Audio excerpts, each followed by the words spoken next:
Before we move on to the solving of the math questions in the Gauss 2022 grade 7 portion of the math contest, I would like to introduce you to this little doc I made about math contest tips.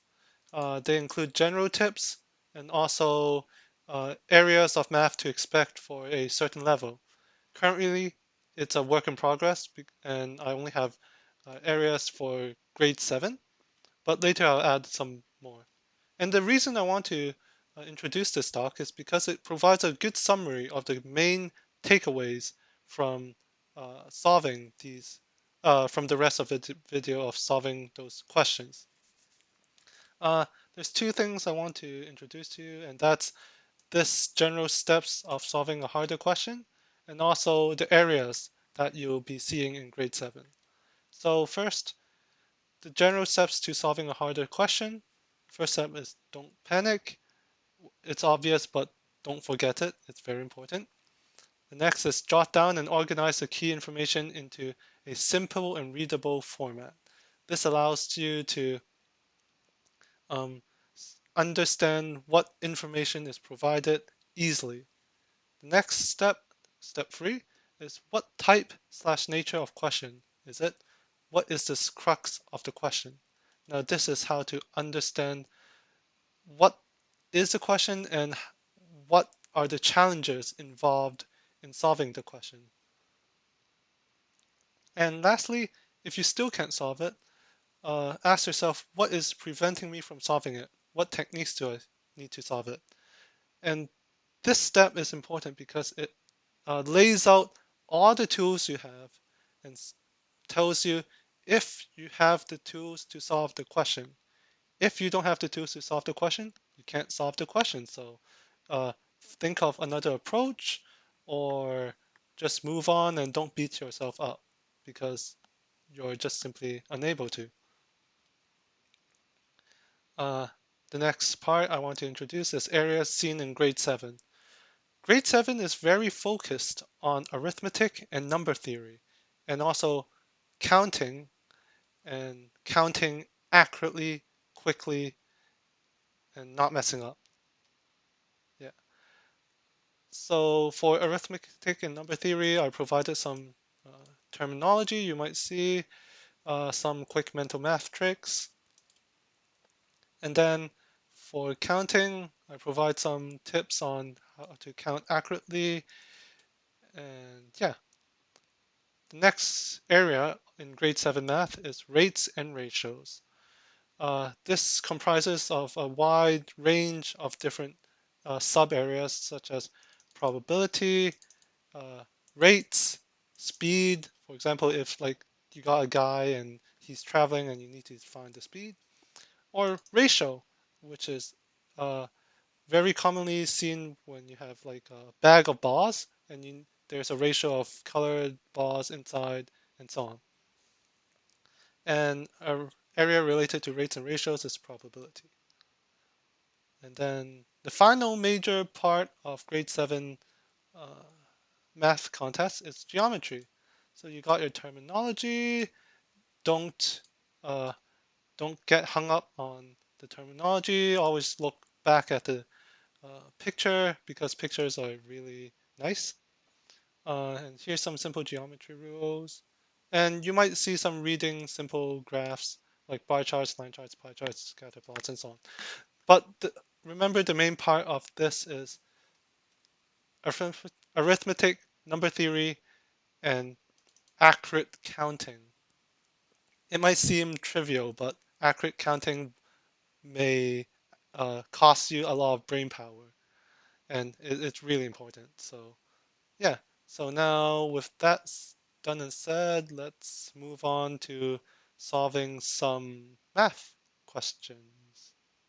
Okay, so last time I did the contest, it was pretty rushed. So now I'm going to try to explain each question in depth. Yeah. Okay, let's start with part A. And in the meantime, I'll give some tips about how to approach math contest questions. So Let's see if this works. Okay, yeah, this works.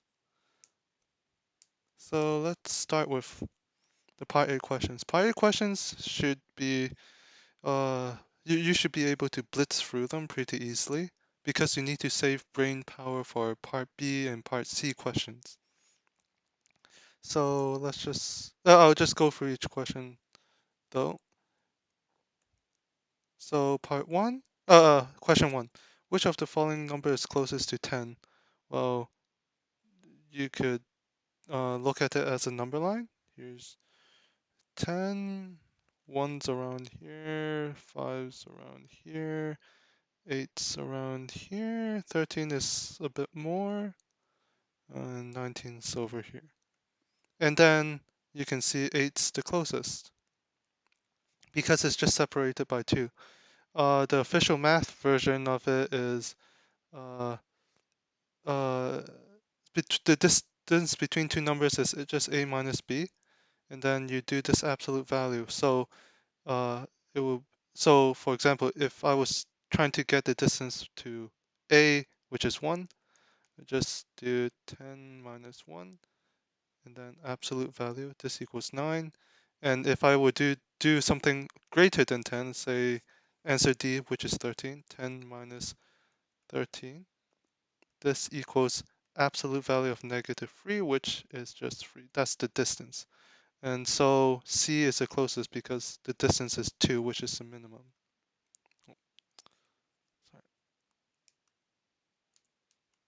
Okay. Next. The graph shows the number of hours that Gabe spent riding his bike from Monday to Friday. The day on which Gabe spent the greatest number of hours riding his bike is, so greatest number. So this is called a bar chart, or if you're fancy, a histogram. And you simply read what's the largest bar's value. The largest bar you see is Tuesday, and that's 4 hours, which is the max. So it asks which day is the greatest, which is Tuesday, so it's B. 3. Uh, if x is less than 5, a possible value of x could be, well, A, C, D, E are all greater than 5, so it has to be 0. 0. Question 4. In the sequence of numbers, the first term is 3. Each new term is obtained by adding 5 to the previous terms. Uh, the first 4 terms are 3, 8, 13, 18. What are the next 3 terms in the sequence? Uh, so the next term would be 18 plus 5. This is equal to 23. And then one quick way of adding 5s is to no, actually, yeah, it's quite simple already. And then after um, the next term is 23 plus 5 equals 28. So we're looking for an answer which has 23 and then 28 and then something. There's already only one answer you can do, which is C right here. And just to confirm, 28 plus 5 is indeed equals to 33. Simple. Question 5. The face of a cube are labeled 1, 2, 3, 4, 5, and 6 dots. 3 of the faces are shown. What is the total number of dots on the other 3 faces? So if 1, 5, 3 are shown, the other faces have to be 2, 4, 6, right? So now you want to sum the dots that aren't visible. That's 2 plus 4 plus 6, which is uh 4 plus 6 is 10, 10 plus 2 is 12, so D. And for these questions in the math contest, you want to like be able to, because question 5 is kind of long, right? but you want to summarize exactly what summarize the information really quickly, and then especially for part A questions, but make sure you don't make any mistakes. So, for example, in question 5, I would be like uh, faces of a cube labeled 1, 2, 3, 4, 5, 6. Three faces shown, the dots of the other side, and then that's how you get to the answer. So now I'll be reading the questions a bit quicker. Uh, question 6. In the diagram, ABC is 90, value of x. Okay, so we know that this angle plus this angle equals the whole angle here. So 44x and then 90. So we know 44, the small angle, plus x, the other small angle, equals the greater angle, which is ABC, 90. So x equals 90 minus 44. And then to do it in a fast way, you know that 90, the half, is 45, right? So I know uh, 90 minus 45 will be another 45 because it's half. So if I minus one less, uh, the answer will be one more to balance it out to keep being at 90. So it's 46. 46. A. Next. Singers in chorus choirs have these heights. What is the range of their heights? What is a range? A range is the value of the maximum minus the minimum of a set of things. Here we have a set of heights. So by inspection, you can see that 141, max 183, sorry, 0.5 is the max, and then the min is 141. And just to verify, take a second glance. Yep, that's correct. So just do the minus. 3.5, 141. 5 minus 0 is 5. 2, 4, 42.5. 42.5. Next question, question 8. In the diagram, the point 3, -4 is labeled what? So now you need to know your coordinate systems. Coordinate systems are in this form, x, y. So we know following that format, x equals 3, y equals -4. So first we go on the x-axis and then do 3 units in the x. 1, 2, 3 over here.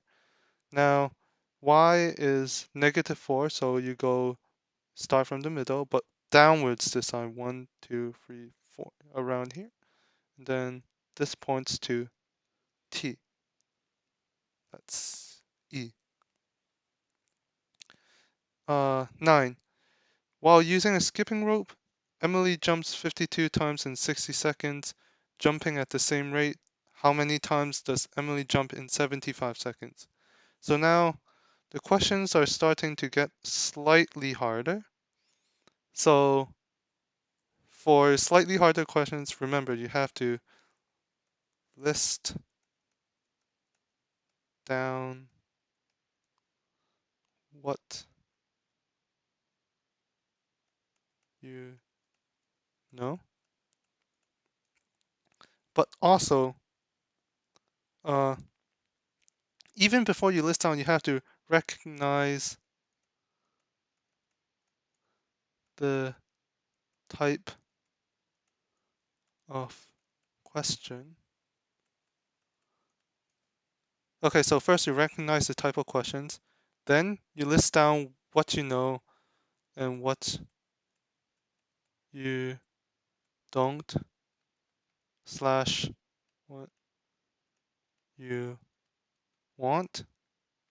And now with these two informations, you can figure out what strategy you need to do. what types of equations you need, or what types of strategies you need to figure out. This is for just harder questions. And actually, there's an even more important point. Rule number 0, which is don't panic. So uh, remember to keep these rules in mind for when it's starting to get a bit harder or not as straightforward. Just keep calm, know what you need, what you don't have, and then solve it. So we'll just keep that in mind. So now question 9. Emily jumps 52 times in 60 seconds. Jumping at this same rate, how many times does Emily jump in 75 seconds? So it's a rate question. So rates are number of times per time period. So what what's the first rate we have? So the first rate is she can jump 52 times in 60 seconds. Now, jumping at this same rate, so we have to preserve this rate, 52 over 60. How many times can she jump in 75 seconds? 75 seconds. And number of times. Well, technically, we know these must be equal because it's the same rate. So uh, you could technically times 75 on both sides, times 60 on both sides, but those are huge numbers. So let's just try to convert the bottom to 75. So we know by mental math that 60 equals 15 times 4. And then and you can do your own method, but this is how I know 15 times 5. So to get from 60 to 75, we divide by 4, you'll get the 15, and then we times 5, you'll get the 75. So this is uh, uh, here 60 uh, divide by 4 times 5, which means preserving the rate on the top, we also do 52 divide by 4 times 5. 52 divided by 4 is 13. I know this because personally I know a deck of cards has 52 cards, and then in bridge there's 4 people and each person has 13 cards. You can do it your own way. Uh, you can just do uh,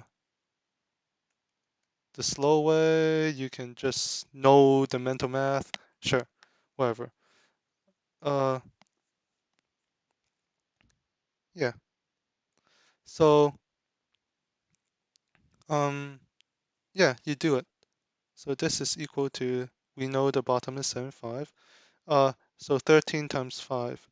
Now, another trick for mental math for multiplication of 5s is that if you multiply an even number by 5, say 12 times 5, then 12 is equal to 6 times 2 times 5. This is the 12 part. And then the 2 times 5 is a 10. And then when you multiply something by 10, you just simply add the 0, 60. Which means um, the the way to multiply 5 by 5 quickly is to find the nearest even number, divide that by 0. Sorry, find the nearest even number, divide it by 2, add a 0 on the end, or if you had to move, then add a 5 on the end. So for example, 13 equals to 13 times 5 equals to 12 plus 1. 12 is the nearest even number. I'll just use the down format. So we know 12 divided by 2 is 6, add a 0 is 60, and then add a remaining 1 plus 1. 1 times 5 is 5, and that's 65. But in a real math contest question setting, this happens quickly. I'm just showing the rule. So the answer is 65, because the rate is 65 times per 75 seconds. Okay, so that's 65. Next. A dime is worth 10 cents, a quarter is worth 25 cents. We have $1 worth of dimes, $1 worth of quarters. What's the probability that we remove a dime? So, probability can be thought quickly as total, or what a desired outcome, sorry, ways over the total ways. So, this is an estimator of the probability. So this becomes a counting question. We need to know in Terry's jar how many dimes are there, how many quarters are there. So we know a dime is worth 0.1 cent, so $0.1. So the value of the dimes is the number of dimes times its value. Uh, and we know the value is $1 equal value per dime times, we'll denote this as D, number of dimes. We have a second equation, which is regarding the quarters. We also have $1 worth of quarters. Value per quarter times number of quarters. I'll just use this number just for clarity. Using multiplication and division, we find that D equals 10. There are 10 dimes times $0.1 per dime equals $1. And then there are 4 quarters. I mean, it makes sense because it's quarter, 1 over 4, 4 quarters, sure. Now probability. What is the desired outcome? We want a dime, so there are 10 dimes. What is the total coins there are? That's 10 plus 4, which is 14. And 10 over 4 is not an answer. But we can simplify because 10 is divisible by 2, 14 is divisible by 2, which means this is equal to 5 over 7. And that is an answer, which is E. Okay, part B questions will become a bit more mentally draining, so keep up your stamina. 11. The sum of the prime factors of 42 is, what is a prime factor? A prime factor is a number that is not divisible by anything but itself and 1. So, and people say 1 is not a prime. That's just a convention. And so what are prime factors of a number?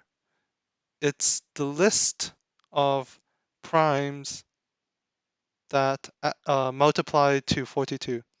So we just find those numbers. So we know by multiplication table that 42 equals 6 times 7, and then 6 is equal to 2 times 3, and then times 7.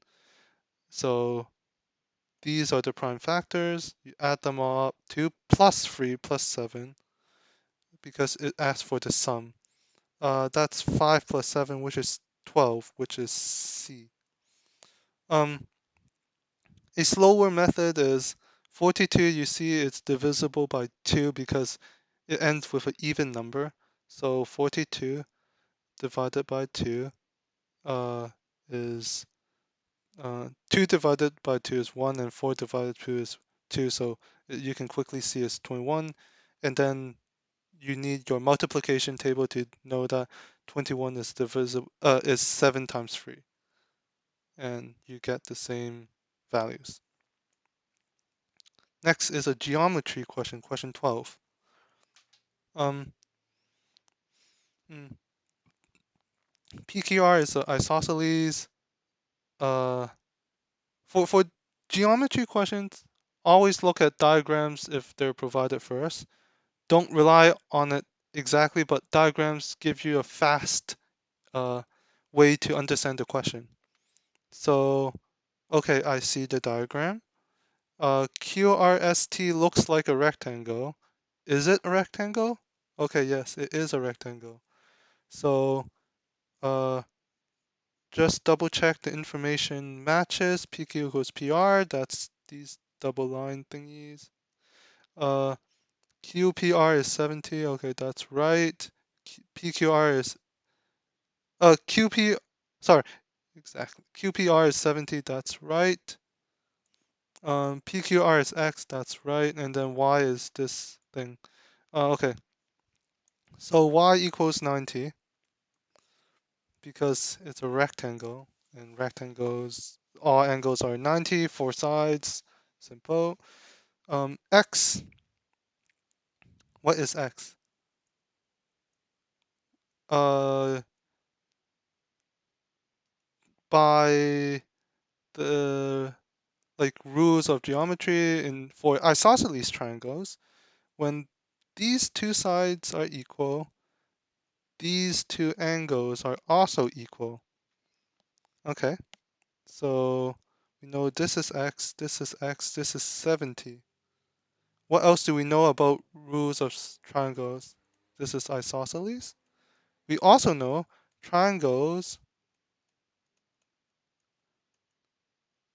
sum of angles, internal ones, is 180. So we put these two facts together, isosceles and it's a triangle, and we get 180 equals the internal angles, which is 70 plus an x plus the other equal angle, which is x. So you just do algebra, 180 minus 70, that's 110 equals 2x, which x equals 55. 50 times 2 goes to 100, and then 5 times 2 gets you to 10. That's a quick way. And then it asks for what is, remember, read what it asks for, x plus y. X plus y. So y is 90, x is 55, x plus y is 145.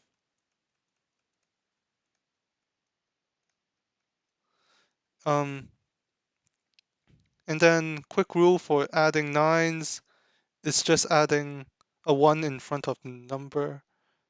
Like adding nines is just, for example, 9 plus 8 equals, you just add the 1 in front of the 8, which is 18, but 9 is 1 less than 10, so you just, 18 turns into 17, so 9 plus 8 is 17.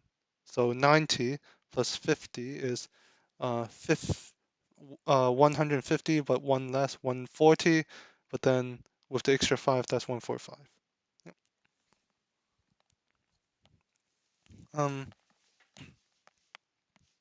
Yeah, so next, question 13. How many two-digit numbers have at least one digit that is 4? Okay, this is now a counting question. Counting questions are very common in these lower level contests, so make sure you count correctly. So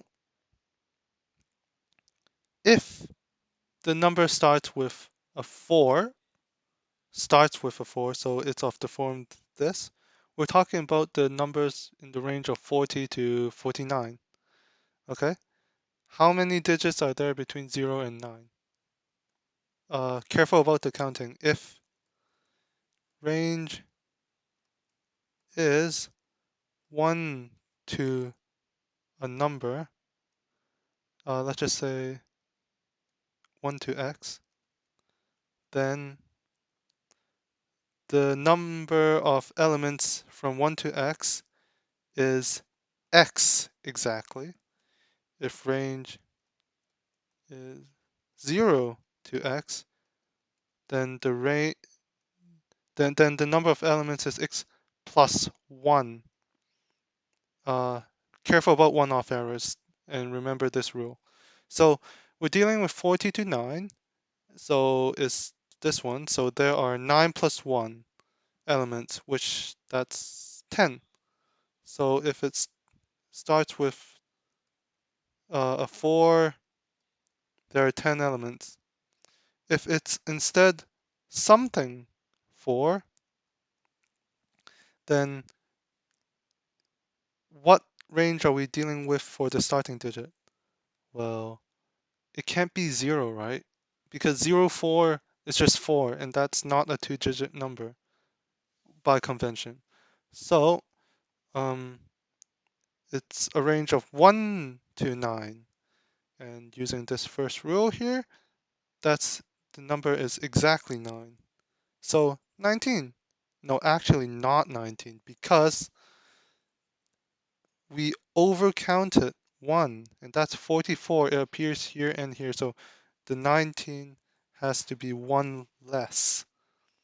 So 18, because we double counted 44 for 19, so remove the double count is 18. Next. Question 14. Three identical squares form a rectangle WXYZ. Wait, one sec. Hello? Yep. Okay. Three identical squares form a rectangle. Perimeter is 56. What's WXYZ? So,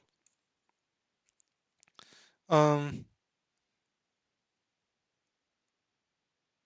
let's label this side as X and then label everything we know.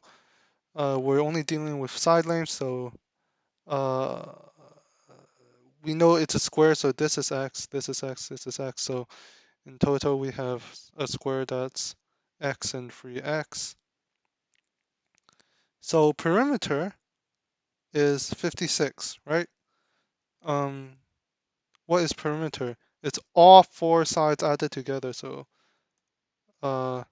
this is 1 plus 3 plus 1 plus 3. So it's 4 times 2, which is 8. 8x. I'll just x plus 3x plus x plus 3x. You can verify that. Equals 56. Using your multiplication table, x equals 7. Now, the area of WXYZ is, what's the formula for area? Is the side height times width, right? Height times width. I'll just write it down. But then, what do we know about height and width? This is x times 3x, which is 3x squared. What is x? X is 7. So it's 3 times 7 times 7. Multiplication table, 49. Now fast multiplication. This is equal, 49 is 50 minus 1. Because if you see a 9, just round it up and then minus back down later. 50 minus 1. So 3 times 50 is just 15 and add a 0. and then minus what's 1 times 3, 3, 147, 147, B. Next is 15. A public holiday is celebrated on the third Wednesday of a certain month. In that month, the holiday cannot occur on which of the following days? Okay, so firstly, I have to understand months. You don't know what day the that month actually started on, like what weekday, Monday, Tuesday. But what prevents a date from not being possible for the third Wednesday is if it's outside a certain range. And then in math contest questions, uh, another common theme is finding the extremes of what's possible. So, uh, you have your Wednesday. Find the extremes. If what is the if the what's the earliest that the what's the earliest that the third Wednesday could be? Well, if the month starts on the Wednesday, then that's like the lowest date that Wednesdays can be. So if and then the next Wednesday will occur on the 8th. Here's my weeks. Uh, 1, 2, Thursday, Friday, Sat, Sun, whatever, like this. And then make sure you count it correctly. So you add exactly 7 days. So 1 plus 7 is 8, and then this is the earliest Wednesday that it could be. You look at the answers and you see that they're all greater than 15, so that's not the condition we're looking for. But what if instead you find the latest day that the Wednesday could be? So here's your Wednesday. So if instead of starting on the Wednesday, start on the Thursday, so the next Thursday will be 8. So the first Wednesday now is 7, right? And this is the latest that the Wednesday could be. So let's look at the second Wednesday. Second Wednesday is 14. Third Wednesday, which we're interested in, is 21. So all Wednesdays have to occur on the 21st or before. And if you look at the answers, you'll see that 22nd occurs after 21st, which is not allowed because that would occur here at the earliest. 22nd will occur on this Thursday at the earliest. Can't be the third Wednesday. Okay. Next, you see coins probability. Okay. Standard fair coin tossed 3 times. What is the probability that the 3 outcomes are all the same? So,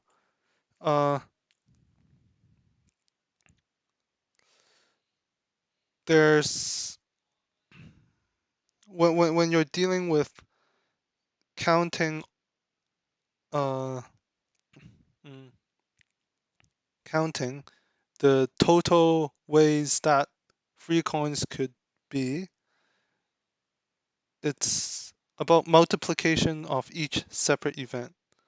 So I'll just do it the slow way just for demonstration. Again, remember total desired over total. So let's just look at what's the total. If the first one is heads, tails, the next coin could be uh, heads or tails, but then you can form a tree something like this, right? Now, after 2 coins only, how many possibilities are there? There's already 4. And then for the 8, you have heads, tails, heads, tails, heads, tails, heads, tails. You see, the reason why we use multiplication is because for every past event, when you flip the coin again, each past event will have the same number of children, same number of branches. So if each past event has the same number of branches, then that's multiplication. So we now desired over 8. What's desired? Desired is if every single of those coins give a head or tail. That's outcomes are all the same. Uh, that's only heads, or tail, which is 2/8, and that's not an answer, but if you simplify it to 1/4, that is an answer. C. Okay, next is one of those mystery digit questions. Uh, so you know P, Q, R are digits. What's the value of P plus Q plus R? So first, let's write it down and see if we can find any hints. Okay, so the hint is, so the first column seems like it's just something 2. Second column goes to a 2, and then last column goes to a 2, 0. Okay, now first, third, sorry, I'll just label it like this. The third column, nothing special. The second column, nothing special. First column, something special. We know that, um, how does addition work first? Well, you add, you, especially for the last column, we know that P plus whatever the extra thing from the second column, uh, you the extra tens digit, you move it that side, plus uh, second column, move. There's a name for it, I forgot at the moment. Anyways, this has to equal to 20, because normally it would just equal to 0 plus move over, but then there's no more digits to add, so you just get 20. Now notice the fact: free one-digit numbers cannot have a sum larger than 30, aka tens digit. Actually, I can just reduce it to tens digit is less than or equal to uh sorry, the tens digit is less than or equal to uh 2, right? Because 9 plus 9 plus 9 is 27, and that's the largest it's possible. So uh so you know R plus P plus P the max you can move over, max digit you can move over is 2.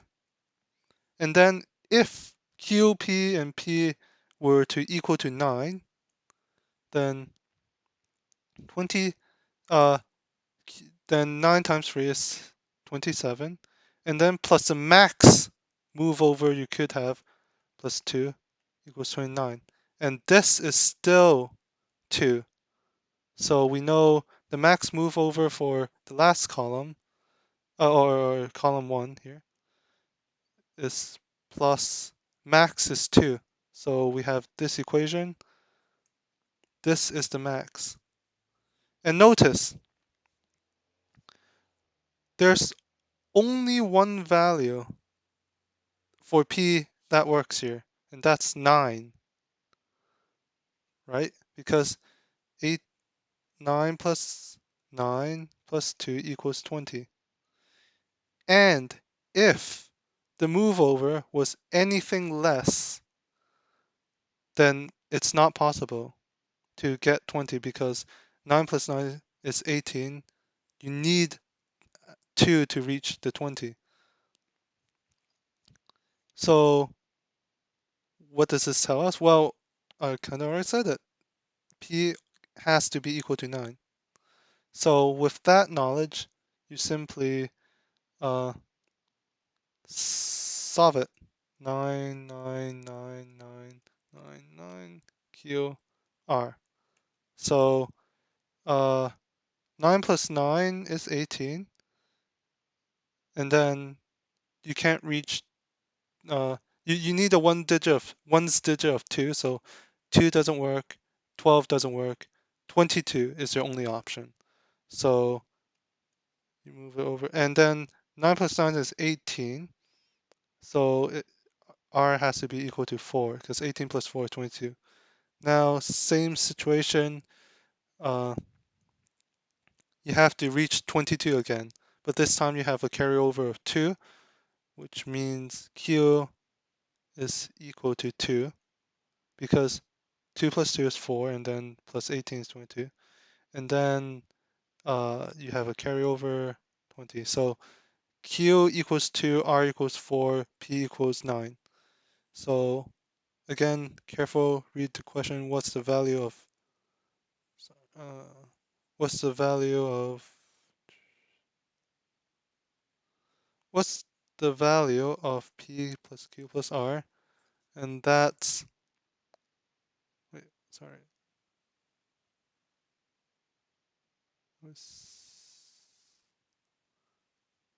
Yeah. Let me just erase this.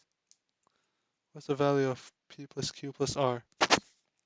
And that would be 9 plus 2 plus 4, which is 6 plus 9, which is 15. C. Okay. Um, this is a long question. So, number 1, don't panic. Number 2, write down what you know, what you don't, what techniques you need, and then solve. Box A contains 100. So write down what you have. Box has 100 grams, a 20, and then free is 5. Box B contains, yeah, a 50 and free times 10. Jasmine moves blocks from box A to box B, and some of the blocks from box B to box A. After these moves, box A contains 65 grams less than it originally did. So this can be 50, 65, sorry, and this is plus 65. What is the fewest number of blocks that Jasmine could have moved from box A to box B? Well, first of all, there's a lot of boxes, and you could brute force it, but let's try something else. So first, let, let, let's see what happens when you move a box from box A to box B. So say you have box 4, and then you move it over here. Well, the weight of A is -4, the weight of B has increased by 4. So technically we only need to care about the one side, because we know it's going to balance out in the end. Because -65 is the kind of complement of +65. So let's look at just one side. What does minus a weight of 65 mean? So that means the boxes that were moved from A to B, the sum of that, minus the boxes that were moved from B to A is 65. So let's consider the boxes from A. We have 123 times 5. And now consider moving a box from B to A. Then uh, that will increase the number of boxes we need to move from A to B. So we can treat these as negatives.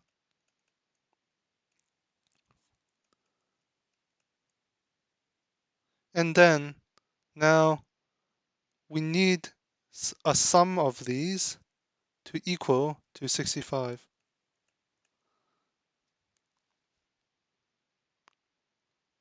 Or if you want to think about it from box B's perspective, uh, box B has to increase its weight to 65. So if you move a box from A to B, you're increasing the weight of B. If you remove a box from B to A, you're decreasing. So again, some kind of sum has to go to 65. So let's start looking at the big boxes, or not using the big boxes. If you don't use the 100, right? You only have positive values of 20 and 3 fives. That sum is 20 plus 3 fives, which is 15, which is 35. That's not enough. And the rest of the box, if you don't use 100, are negative, so that makes it worse for a go. So you have to use the 100.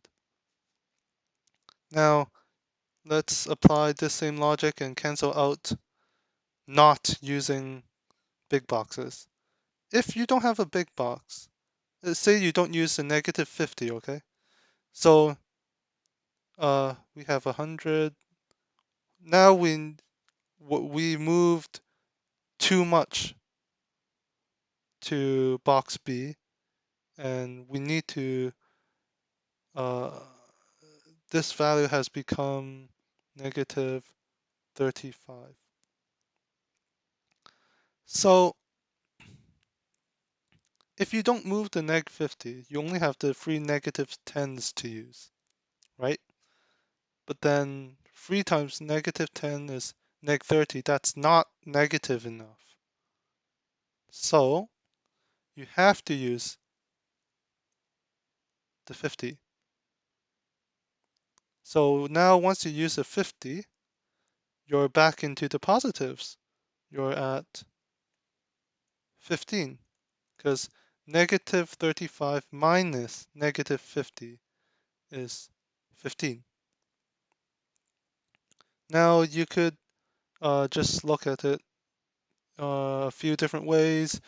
You could use the three fives to make up the 15 here, or you could use the 20 minus a 10, that's 10, and then use one of the fives. Either way, you still use three more. So, uh, but remember, read back to the question. What is the fewest number of blocks at Jasmine could have moved from box A to B. So we want to reduce the amount used over here. So we should use the -10 on this side. So it will be the 20 with a -10 and then 1 of the 5. So total use is 100, a 20, uh, 1 of the 5s, a -50, and 1 of the 10s. We don't actually care about these. We want to reduce this.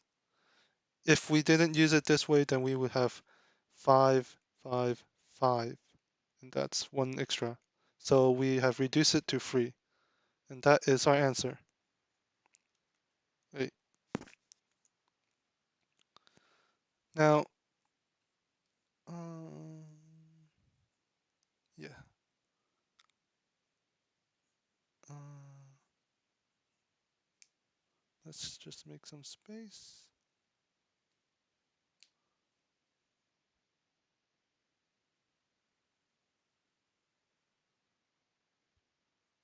And then, yeah. Next is a ratio question. In the candy dish, ratio of red to blue is 3 to 5. When 3 blue candies are removed, the ratio of red to blues become 2 to 3. How many more blue candies? Blah, blah, blah, blah, blah. So first, what is a ratio? A ratio means one way to think of ratios quickly is to just make the simplest example you can. So if you have 3 red candies and 5 blue candies, does this make a ratio of 3 to 5? Yeah. Okay, so let's just think of it like this. Now, but uh,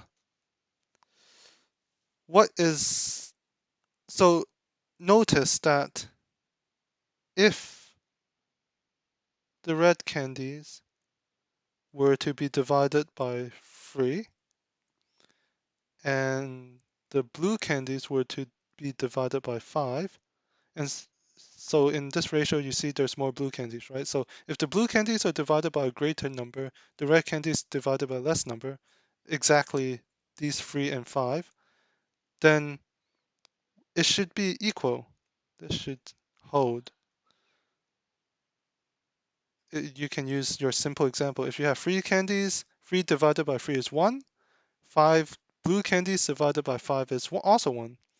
And then ratios, you know if you multiply both sides by a number, let's just say 2, but this is a ratio that's equivalent. Check a rule. If 6 red candy divided by 3, you get 2, which is our multiplication factor. And then B, our blue candies, 10 divided by 5 is also 2. So 2 equals 2. So, okay, this is our equation. Now, what other information do we know? 3 blue candies are removed, B minus 3. The ratio becomes 2 to 3. So using the same format, you have this, you have this. Now, we have these two equations.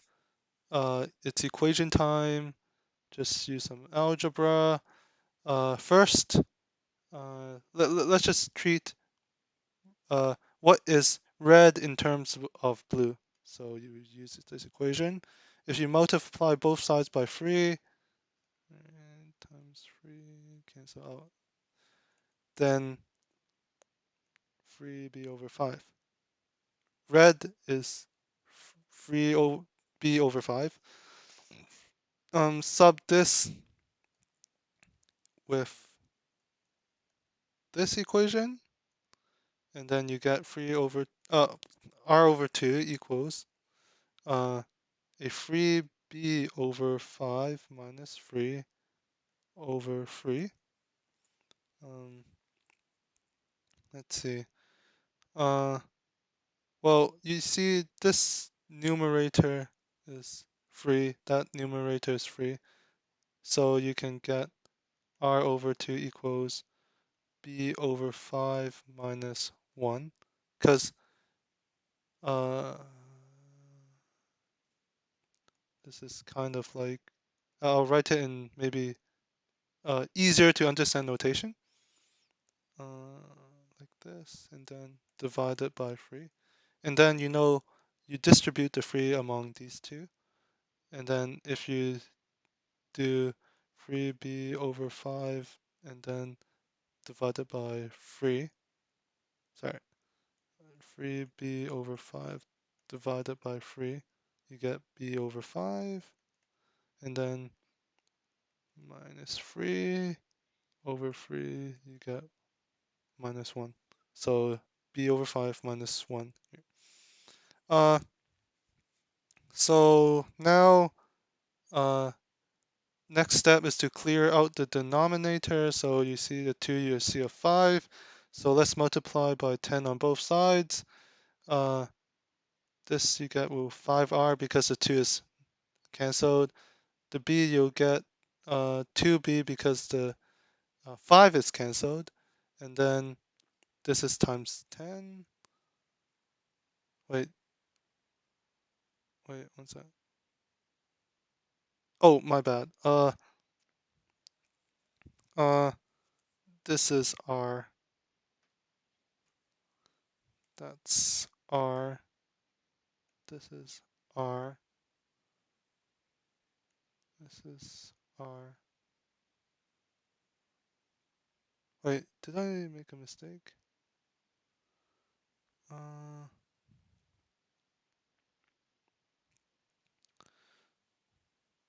Free blue candies are removed.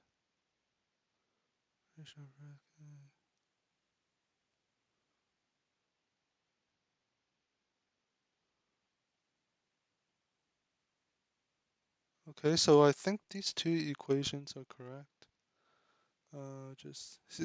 This is an example of debugging.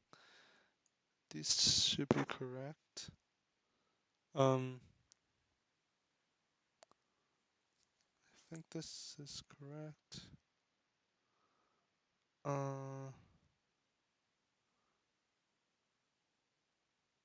No, this. Oh, I see the mistake. Yeah, you have to be very careful. Let me just kill this. This is wrong. Yeah, you have to be careful. This was actually right. R equals 3b over 5. Yeah, it's my substitution that was wrong. Because R, sorry, let me change the color. R is 3b over 5. Sorry. There you go, equals b minus 3 over 3. So let's do the same thing again. Clear the denominators. You get 9b times 15 on both sides. So the 5 is cancelled out. You get the 3. On this side, the 3 is cancelled out. You get the 5b minus 3 times 5 is 15.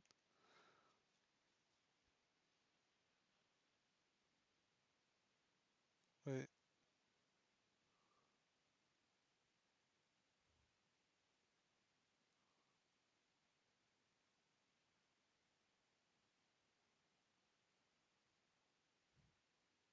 Wait, did I mess up again?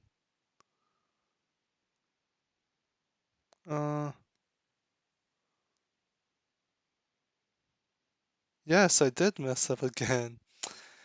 You have to be very careful. Because it was r over 2. So instead of this,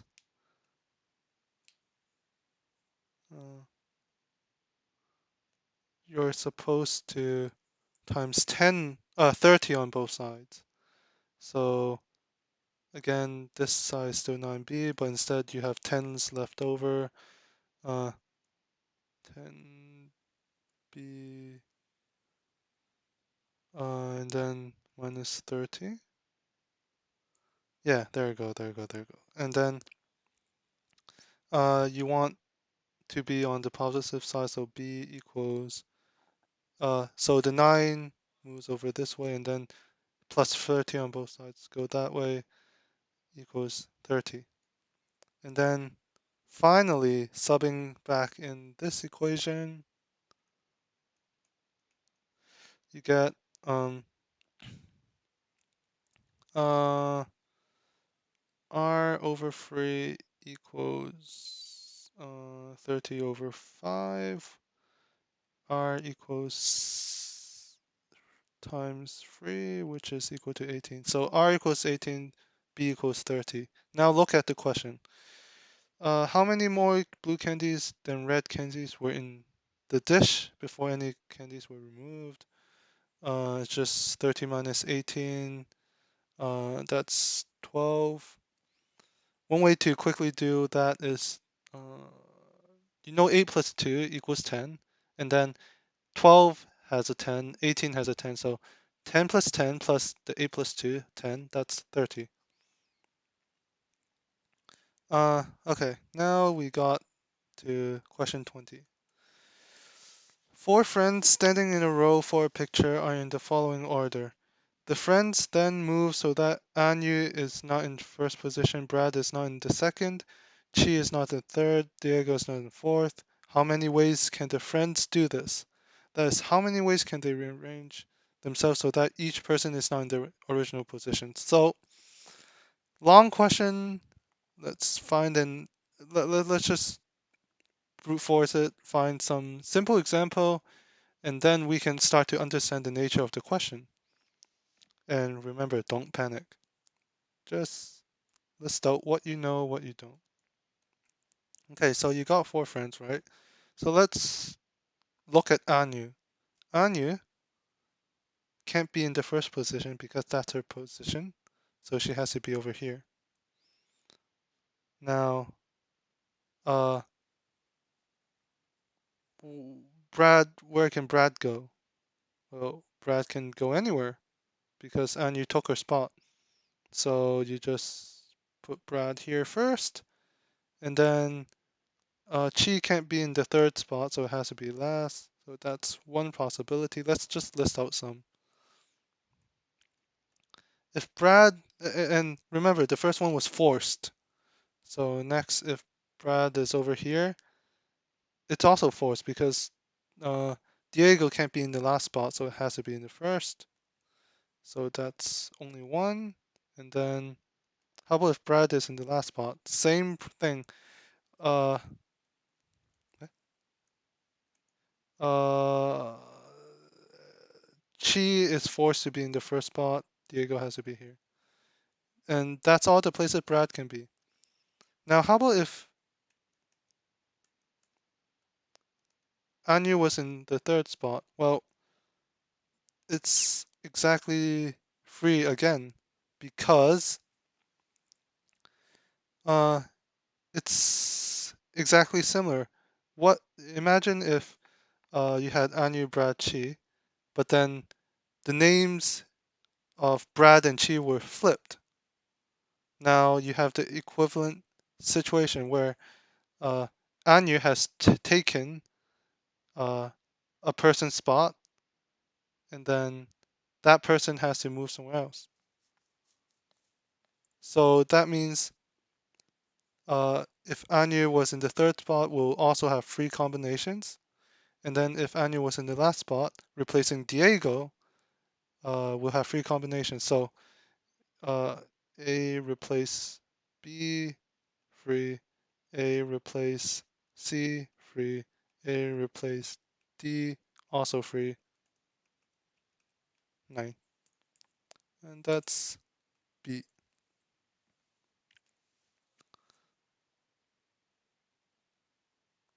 Because remember, A, when A replaced B's position, it was arbitrary whose position it was. Yeah. Okay, now we get to the C questions. Question 21. Uh, you see a shape, look at the shape, and then what is the fraction of ABCD shaded? So that's simply just, this is a simple question. Uh, so this triangle can be replicated of the same area over here, and then we fill in this one, we fill in this one, and then we have this area, and then uh, this area should, could be instead replaced. Let's just place it over here. So we see this half thing, right?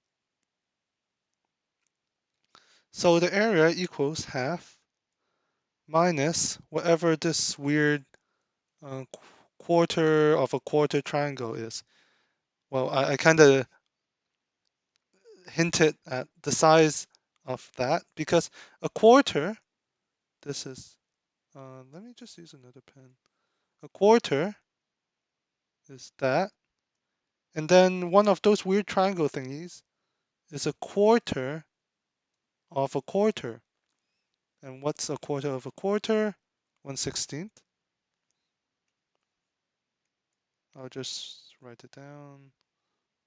Quarter times, which equals half minus 1/16. Use some algebra. Turn into both base 16s. 8 minus 1/16. And 8 minus 1 equals 7/16. C. 22. Okay, now this is slightly more tricky. PQRSTUVW. Okay, that's a lot of letters. Don't panic. Each represents positive integers. So sum of the values of each group of 4 consecutive in the list is 35. So let's just list down what that actually means. PQRS equals QRST equals RSTU equals STUV equals, and then finally TUVW equals. Now QV equals 14, and I'll just put a positive integer. And then we want to find the largest possible value of p. So at first glance, it seems like impossible. You have these random equations. How do you set like a bound on p? And more importantly, how can you justify it? Well, let's simplify a few things by first looking at our equations and noticing some patterns. So let's look at this part first. Um, let's take the first two equations. You see there's a commonality of the QRS and Q plus R plus S on both sides. Well, the equations are exactly the same, except for P and T. But then if everything else is the same, P has to equal to T, right? P equals T. Or more specifically, I'll just show it out. If you put QR plus Q plus R plus S on the other side, equals 35 minus Q minus R minus S. You see it's the same thing for the second part, which happens to equal to T. Yeah. And then notice this kind of shifting window thingy. Uh, Notice shifting windows in contests. It might help you find some patterns. It's the same for equation just 1, 2, 3, 4, 5. Equation 2, 3, equation 3, 4, equation 4, 5. See R here and here, and then here, and here, and so on. So we know that P equals T, Q equals U, R equals V, and S equals W. So we can rewrite the whole sequence as P, Q, R, S.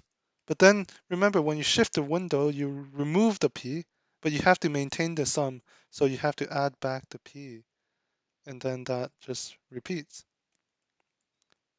And you know this pattern, if the first one holds, every single one will hold because they're all summed to 35, and this kind of pattern will maintain the sum. So now we can try to maximize what's P. Well, Q plus V equals 14. Let's use this information. Uh, let's turn it into PQRS.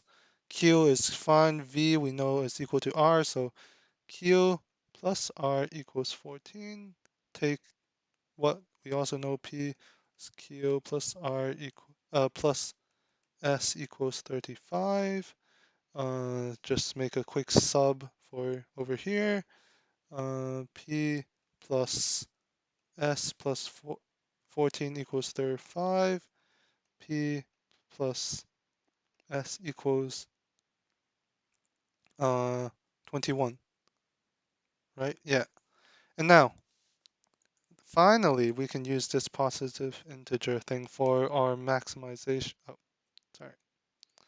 We can use this positive integer thing for maximization. So, yeah, what's if we want to maximize P, we have to, oh, I can use some colors. If we want to maximize P, we have to minimize S. And what's the minimum S could be?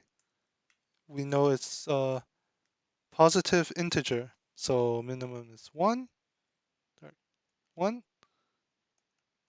which means plus P, which means P has to equal, maximum is 20. And that is our answer. See, this kind of maximum minimization question is quite tricky, but lay out what you know, see some patterns, and then see that this pattern will work for it will hold so long as we got okay numbers, and then we're fine. Okay, now this is a type of question again that you might panic. Do not panic. Ishari replaces letters A, B, C, D, E, F. Let's just draw it quickly. In a clockwise around circle, Jackson writes a list beginning with A, moving clockwise around the circle, writes down every third letter that he has not written yet. And then he gets a sequence. Okay, let's try doing that and see if we come up with the same sequence. So you start with A, first, second, third, so you leave 2 blanks. You skip 2, so A, and then skip, D, skip. A is already taken. B, sorry, this is a D. B, skip the C, skip the E, F, and then you can't skip the C, skip the E. You're back at the C. Careful here. And then E. And then that's okay. So we understand how the algorithm works. Now, Katharina mixes up the letters L to S, places them in a mixed up order around the circle, starting from L. Jackson writes a list beginning with L and then moving again clockwise around the circle, writes down every third letter, and then Jackson's list is in order. Okay. So let's emulate the scenario. LMNOPQRS, that's 8 letters, LMNOPQRS. So let's just emulate the order that that Katarina did. It's some unknown 8 letters now. And also let's see what uh, let's see what Jackson has. So he has L and like what Jackson saw.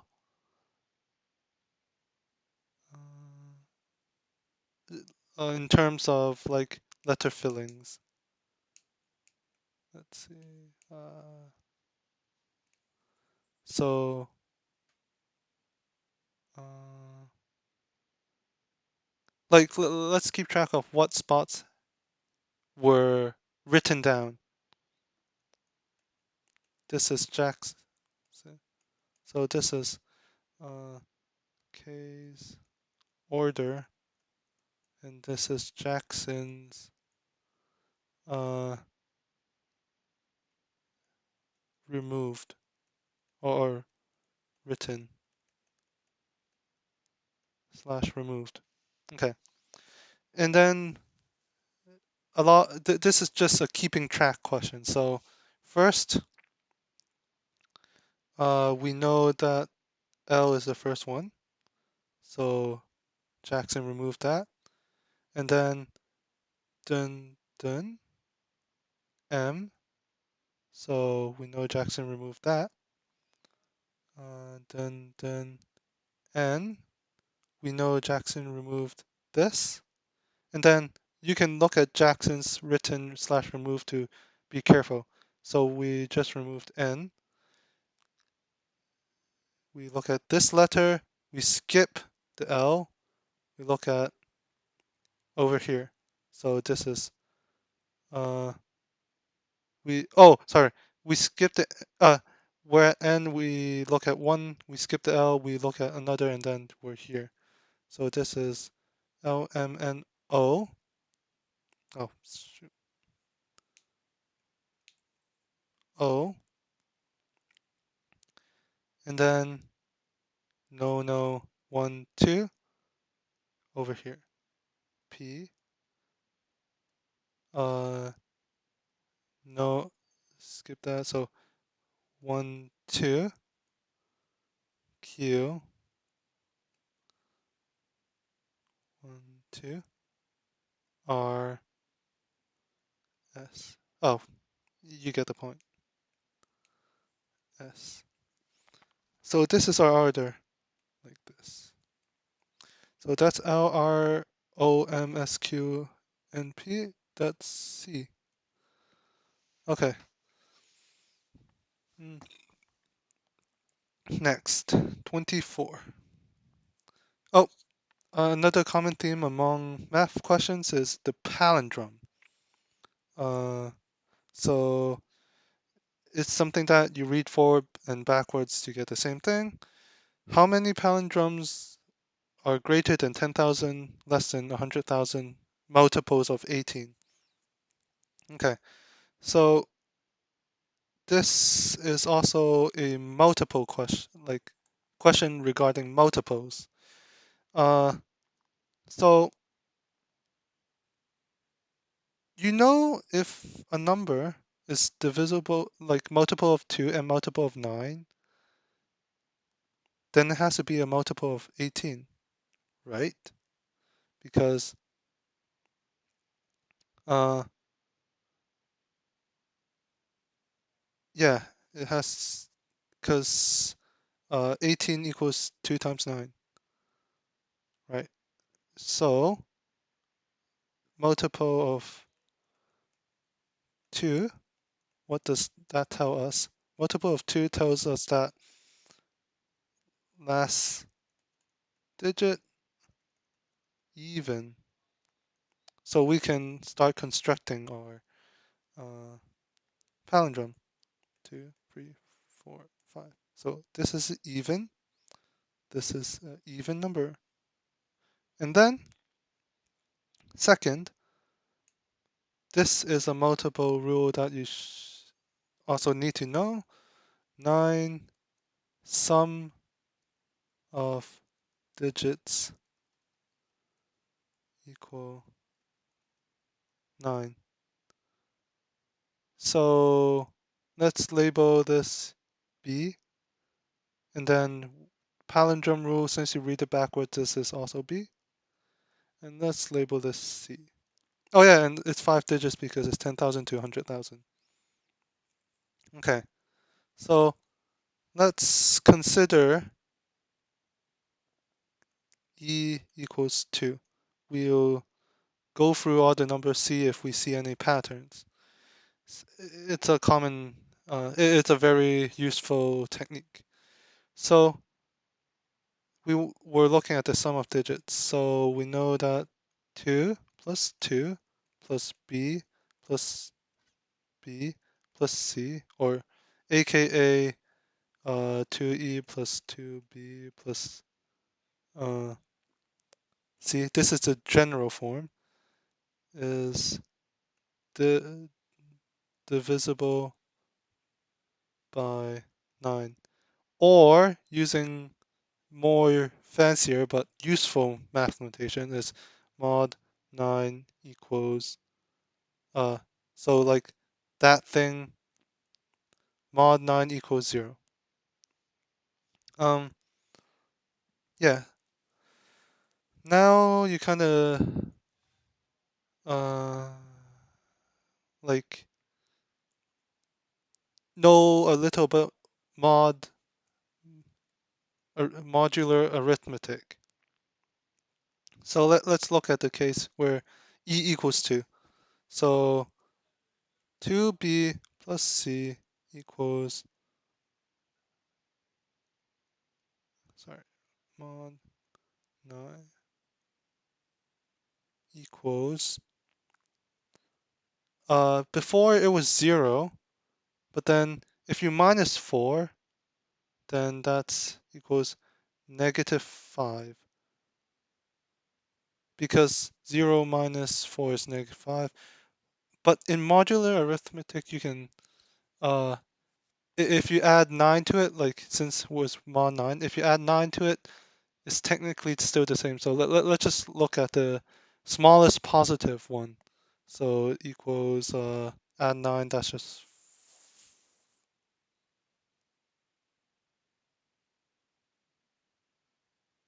4.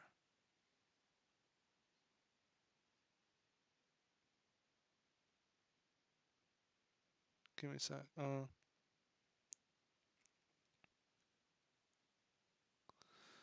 Uh, two,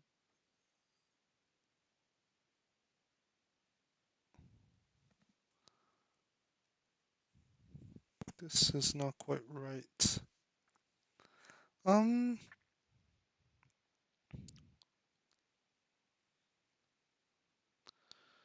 let's see. Why is it not right? Because 0 minus 4 is not -5, idiot. Sorry about that. It is -4, which is equivalent to 5. There you go. Okay. So, um, let's now look at B equals 0. Okay, so that means C has to mod 9 equals 5, and then C is a singular digit, which means C equals 5. Okay, so it seems like if you give for a given even number, for a given B, there's only one C possible. Is this true? Wait, okay, so first, is every single B possible? Well, I mean, it's a digit, so let's just use C as the forcing variable. So every single B we'll consider. b equals 1, c mod 9. Okay, so 2 times 1 is 2. So the remaining mods you can do is 3. So c equals 3. Looks like, yeah, b equals 2.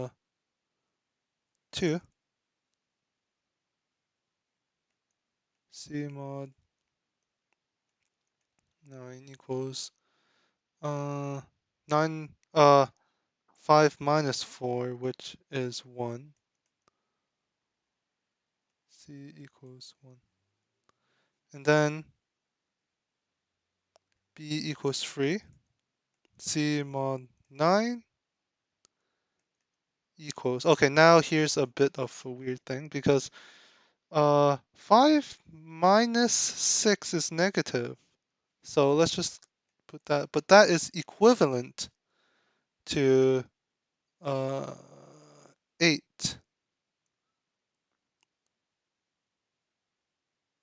So c equals 8.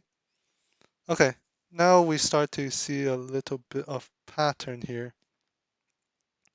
So we know this equation, right? Let's just look at it this way. 2b plus c has to equal to 5 or one of the equivalent mods, which is uh, 14 and then 23 and so on. Now, if b equals 2b, if 2b equals something, c only has one value since c is a single digit. Not only that, c only, but always only has one, only has, always only has one value. Because uh, the range of c is 1 to 9, 0 to 9, right?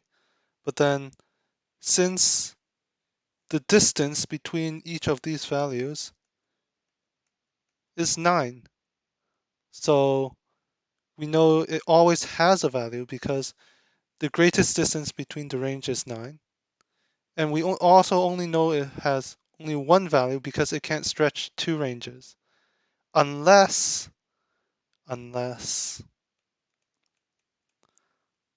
2b is on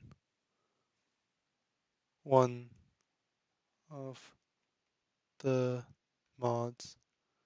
For example, if 2b equaled 5, then c could equal 0, and we'll get the correct mod, or c could equal to 9, and uh, we'll get 14, and that's perfect. But 2b can't equal to 5, right?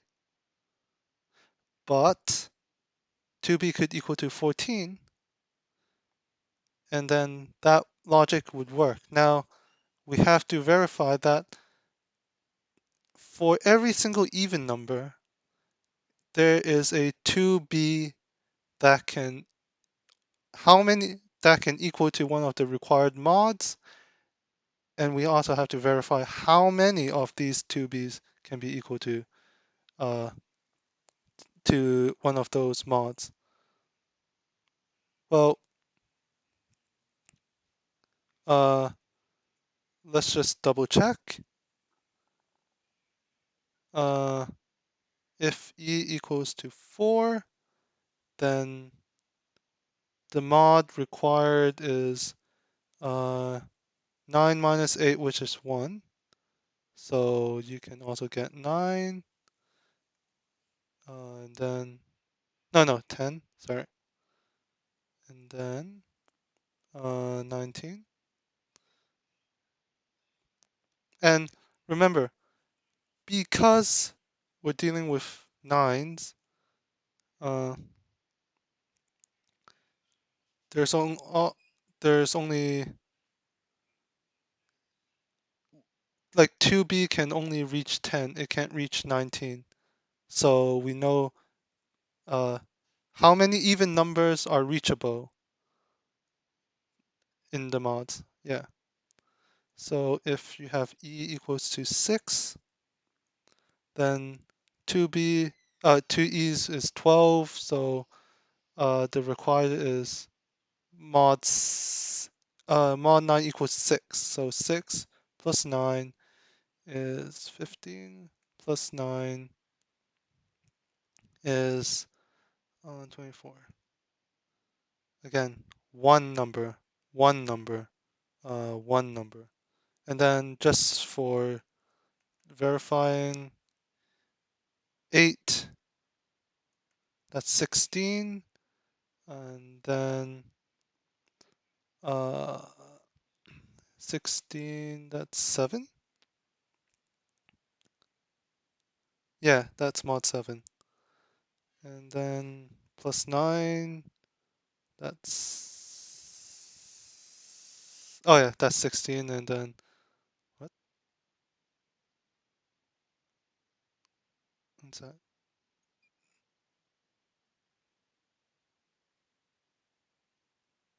Sorry, it's 7, so the required is 2. So this is 11, and that's plus 9 is 20. So again, one number. So conclusion is that for each E, there are 9 possible B's, each with one C, except for one value. This is our big conclusion. And then you just do the multiplication. Yeah, 2, 4, 6, 8, that's 4, times 0 to 9, that's 10 values. But then there's also one that has an extra, plus 1, 44. C. That was long, but we've finally arrived to the last question, which again is one of those keeping track of things. And yeah, Arjun has a bag that contains 3 balls, 2 reds, 1 green, 1 yellow, and 1 violet. Becca has 2 blacks and 1 orange. And then, let's see, Arjun randomly chooses 1, puts it in Becca's bag. Becca randomly chooses 1, puts it in Arjun, and then Arjun does it again. So it's like this, this, this. And then after the exchange, there are 4 balls in each bag. What's the probability that each bag contains 3 different colors? 3 different colors. So we want the end result to have 3 different colors. Let's take a look how this could be possible. Just list out the possible ways and see what works, what doesn't. So,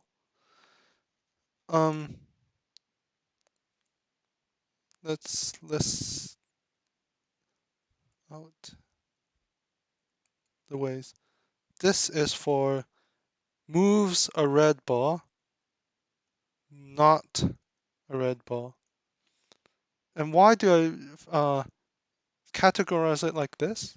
Because the effect of moving the green, yellow, violet balls are equivalent among each other. But it's not equivalent to moving a red ball, because when you move a red ball, there still remains a red ball in A, so like the number of colors hasn't decreased, and that could be a different nature. But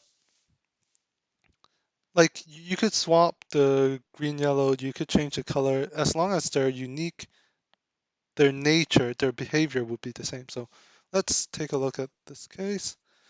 Uh, uh, the resulting would be R G Y V, and then 2 B O R. Now let's see.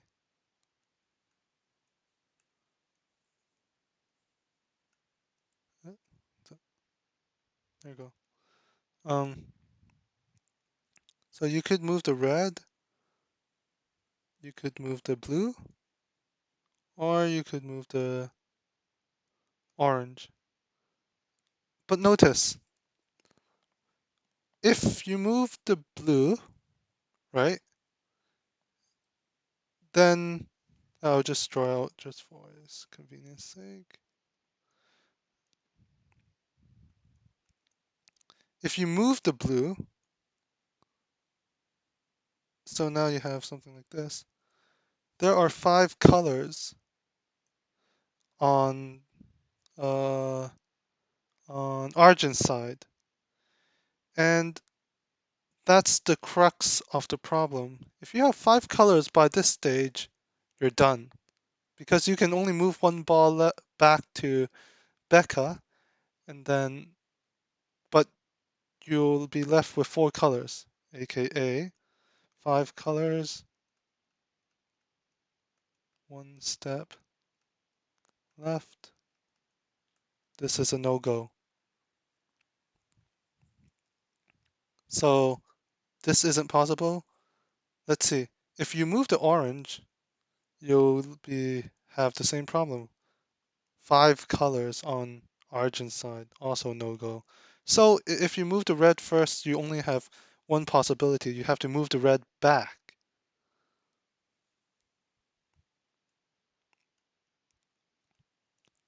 So you can preserve 4 colors.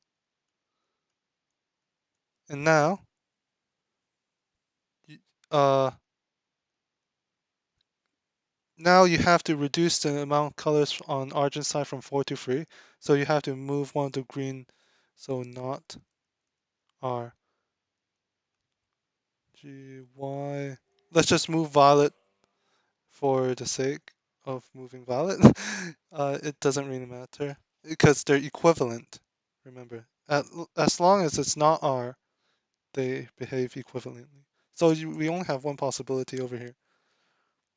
Now let's look at our other branch. To R, G, Y. Let's choose violet. Doesn't really matter. O, violet.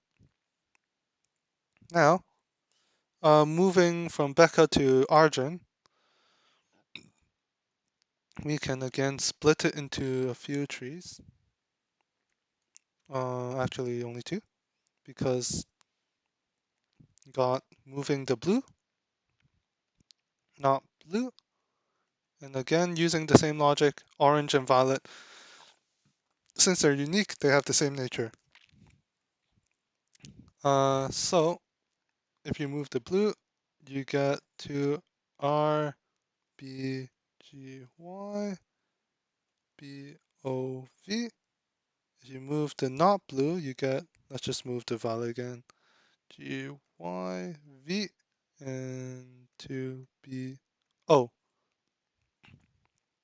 Now, you only have one, you need to reduce Argent's colors to 3, which means you have to move not red, right?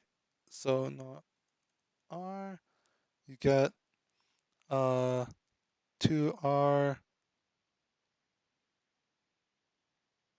B, G, wait,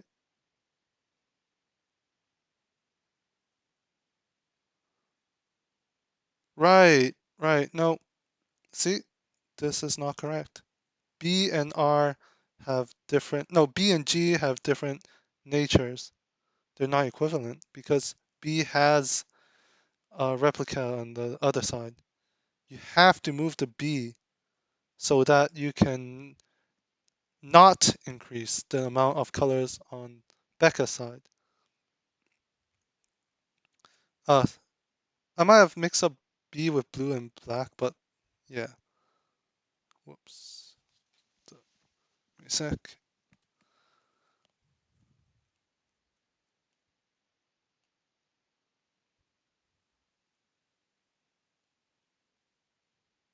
Okay, we're back. Yep.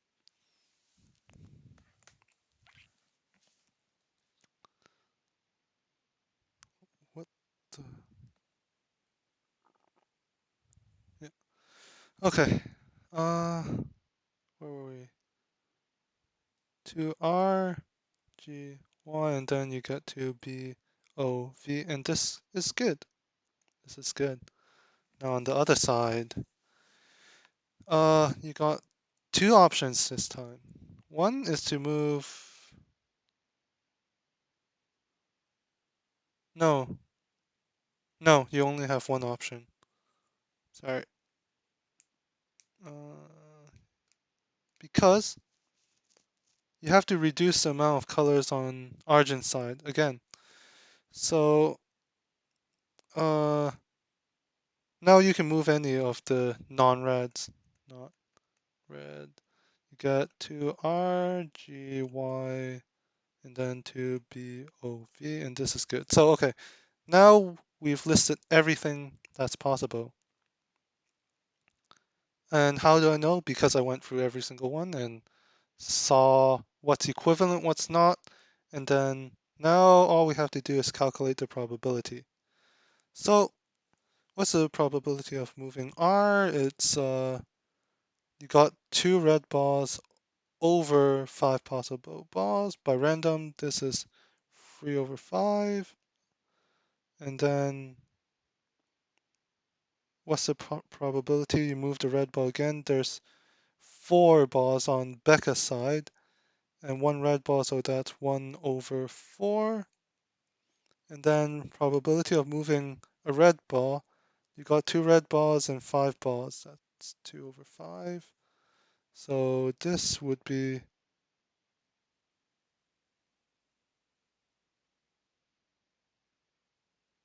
oh, sorry, not red ball, sorry. This is 3 over 5. Yeah, careful. So this is uh 2 over 5, 1 over 4, yeah, 2 over 5, 1 over 4, 3 over 5. This possibility is if you move the blue ball, you got two blue balls over 4. Not blue ball, you got 2 not blue balls over 4. And then not red ball, you got 3 not red balls over 5. Here you need to move, so it's 1 blue ball over 5. So it's 3 over 5, 2 over 4, 3 over 5 times 2, 2 over 4 times 1 over 5, and this one is uh, 3 over 4, 3 over 5 times 2 over 4 times 3 over 5. Okay, and we just sum these, that. So, um, uh, everything has a 2 over 4, that's 1/2. So 3 over 50 plus 3 over 50 plus, what's this? It's over 50, 9 over 50, which equals to 15 over 50, which when you simplify is 3 over 10, which is A. So yeah, that's that. And next time I'll hope to do the next level, which is grade 8, and we'll see how much I fare. Short notice in question 25, I missed this possibility. And that is why I answered only 325, 3 over 25 instead of 3 over 10. Yeah, because 3 over 50 plus 3 over 50 is 3 over 25. Yep. And I guess that's it.